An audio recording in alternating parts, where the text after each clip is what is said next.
तो साथियों बता दें, अभी हमारी उपस्थिति गोरखपुर के वार्ड नंबर 48 में है, जो कि धर्मशाला के सटे हुए है।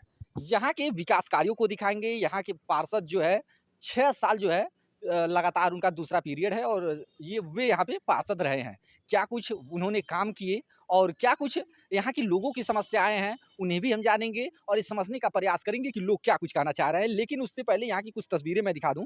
ये नाला देख रहे हैं, ये नाला खुला हुआ है और इस नाले के कारण मैं बता दूं कि तमाम वो बीमारियां फैल रही हैं, जिसको लेकर के प्रशासन जो है लगातार स्वच्छ भारत स्वस्थ अभियान जो है वो चलाती है। लेकिन जो है वो जो है यहाँ फेल नजर आ रहा है। यहाँ पे मैं बता दूं कि कांग्रेस की पूर्व जिला अध्यक्ष निर्मला पासवान जी आई हुई थी। उनका क्या कुछ कहना है इस पूरे क्या पाया देखिए, आज गोरखपुर के धर्मशाला के पास एक 48 नंबर वार्ड है, उसमें मैं आई हूँ। यहाँ पर बहुत ही यहाँ की जनता की समस्या बहुत ही पीड़ादायक है। जो यहाँ का पार्षद है वो 6 साल से है, लेकिन किसी प्रकार का यहाँ का काम नहीं हो पाया है। सड़कें टूटी हैं, नाला है, नाला तो जैसे लग रहा है कि जितनी गंदगी है घर में ही घुस जाएगी।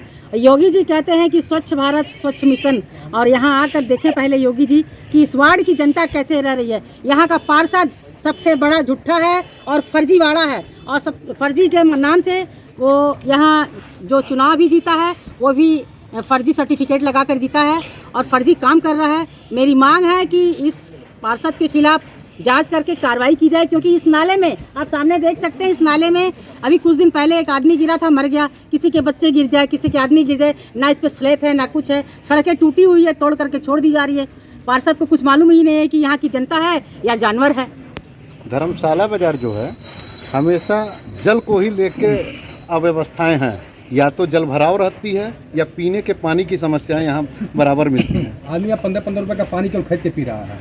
धर्मशाला बाजार में पीने की समस्या रहेगी ही रहेगी। इसलिए जब फर्जी तरह से पार्षद पैदा होंगे और फर्जी तरह का सर्टिफिकेट लगा करके ये सरकार जिताएगी, तो वो जनता का खून पीने के लिए जिताएगी। वो जनता को न्याय देने के लिए नहीं। यहाँ के इस वार्ड की जनता को न्याय नहीं मिलेगा जब तक यहाँ सही तरह से चुनाव नहीं होगा। आप देख लीजिए, इस सरकार में सिर्फ और सिर्फ फर्जीवाड़ा ही हो रहा है। वादे कर रहे हैं बड़े बड़े, लेकिन जनता त्रस्त है। पानी की अक्सर यहाँ दिक्कतें होती हैं। यहाँ अभी पंप है, पंप जान रहा है 2022 में कम से कम 22 बार खुल गया है, लेकिन उसका किसी प्रकार का अभी उसकी व्यवस्था नहीं हो पाई है। लोगों में पानी की बड़ी किल्लतें हैं, नाले हैं, सड़क भर जा रहे हैं। ये सरकार क्या कर रही है? सिर्फ सड़क बना रही है घर तोड़ तोड़ करके, जनता की व्यवस्था नहीं देख रही है। यहाँ आए दिन जैसे गरीबों के लिए भी तमाम योजनाएं तो सरकार की चल रही हैं, लेकिन धरातल पर कुछ दिखाई नहीं देती हैं। इस सरकार में कुछ नहीं दिखाई देगा। इस सरकार में सिर्फ बड़े बड़े वादे हैं कि हम बड़े बड़े काम कर रहे हैं, जैसे कि गरीबों को और अमीर बना रहे हैं। गरीबों को तो गाड़ दिए ज़मीन में।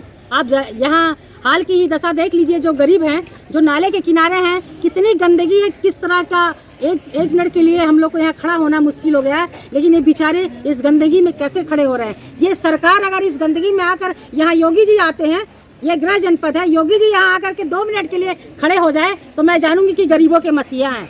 उनको तो आना है, हवाई जहाज से आना है और चले जाना है। आकर के देख करके फिर देखना सड़क तुड़वा, सड़क के लिए घर बनवाना है। भी आप कुछ बना रही हैं? मैं आपको बता रही हूँ, मैं जब से यहाँ आई हूँ यही देख रही हूँ कि यहाँ की समस्या का निदान कैसे होगा। मैं इनको 24 घंटे के बाद, आज से 24 घंटे के बाद जिलाधिकारी कार्यालय पे यहाँ वार्ड नंबर 48 के सारे जनता को बुला करके और वही उग्र आंदोलन करवाऊंगी। जब तक इनकी समस्या शांत का कोई निराकरण नहीं होगा, तब तक वो आंदोलन वहाँ चलता रहेगा। धन्यवाद।